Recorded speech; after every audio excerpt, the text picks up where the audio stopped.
Today we are going to take a look at how to overcome superior strength. Before we do that, a warm welcome to those who are here for the first time, as well as the faithful followers of the Cane Fist Way. Two things that you want to do straight off the bat.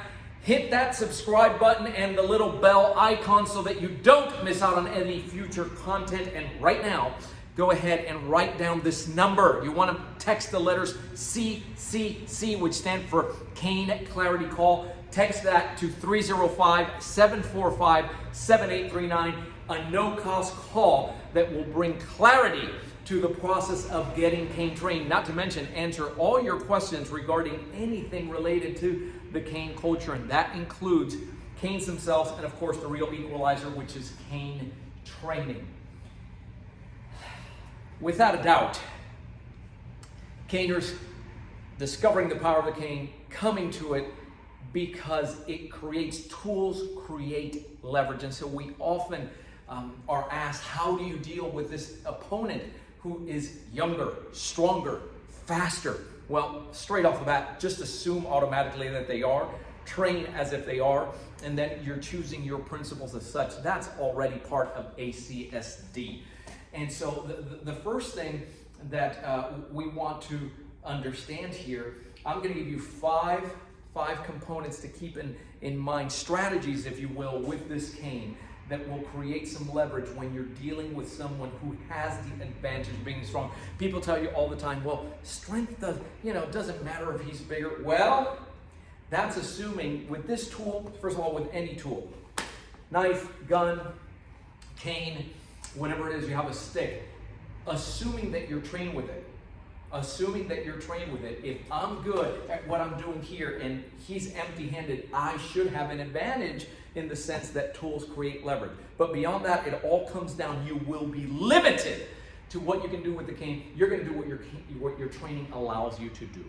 So the first strategy is to keep your distance as much as possible. Something is brewing, this fellow's coming in, I have to keep him in my 10 and 2 field of vision. The last thing I want is to be dealing with him over here. He gets out of my field of vision, not good, look at what he's up to over there. But keep him here, because if he moves in on you and gets both hands on that cane, now you're going to need a different set of skills. The cane gives you a reach advantage. And the last thing you want to do, please, is to come in here and come in with it, and there he goes, and now this is going to get used against you because you've opened your eyes to what you're really doing with that cane. You tried to strike him with that, really, here he goes. He's stronger than you. Keep him at a distance here, and whenever possible, get away, just get out of here. So the first thing is maximize the leverage of the tool by keeping and maintaining distance. The mere fact that you're coming, back off, strong. Yeah, that helps this, right? The second thing is the concept of blending. Understand that you may not be able to do this. That's not enough. He doesn't think he can do anything with this. And rather than meet this attack head on this way, same thing with a punch that's coming straight on and meeting it head on. That concept where you do this quarter pivot and just be able, when he comes in, to go ahead and step out and blend. So if I'm facing you, it's a simple pivot, but notice that my cane is always up. Why? Because here I knock, but there I can knock again and then come back, and that's where it starts. I would love that he just throws a strike for me to be able to do this just and get out of here, and that's enough to incapacitate. That would be fantastic.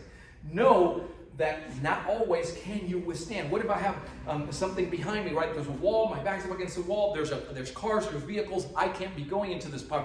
You may have to dissipate the effect of that blow, right, so that you can get yours in. That's called blending. Blending, in essence, creates leverage in the sense that you're not going to take the full brunt of that blow. Number 3, be invisible. What do I mean by that? Rather than dealing with him up here, again, where he can see this, if we're in close and he decides, turn it up a little bit, and he decides to just move in, right? Down here, and then come back, because the strikes that are most difficult for him are the ones he can't see. Why in the world am I going to, again, come up here, oh, go to that first strike to the head, or go, no, be invisible with those strikes, right? And notice how they all come in. I want to keep my distance. That wasn't successful. He's coming in, oh, I blended, he can't, this is the strike he's not going to be able to stop or see. He can't see this one where it's coming to the clavicle, or, as a last resort, if I have to strike the head. I'm going to reintroduce a tool. Boy, he's in on me here real quick. He's coming in. He pulled me. Oh, right. That's one he didn't see coming. You see my foot here? How I stepped on there, created leverage with the cane, attacking the medial portion of the shin. By the way, in training, if you like your training partner, you want to come back and play, get your foot off of there as they're going down, because otherwise you're going to damage all the ligaments here. But that's one he doesn't see coming, right? He didn't see that. That's here. Oh, I couldn't get the cane up fast enough. There it is. When you go up, it has that effect. Does it require training? It requires training. It doesn't feel good on there. That's why he's padded up. And last but not least, whenever possible, disengage, de-escalate. That's what your verbal skills are for. Your verbals are the third individual in the fight. They're either going to work for you if you use them correctly, if you're intelligent about it, or they're going to work against you two ways. Either if you escalate, because here he is and he says, hey, what's your problem, man? Hey man, what are you, right? And now we're going to engage. That is just not good.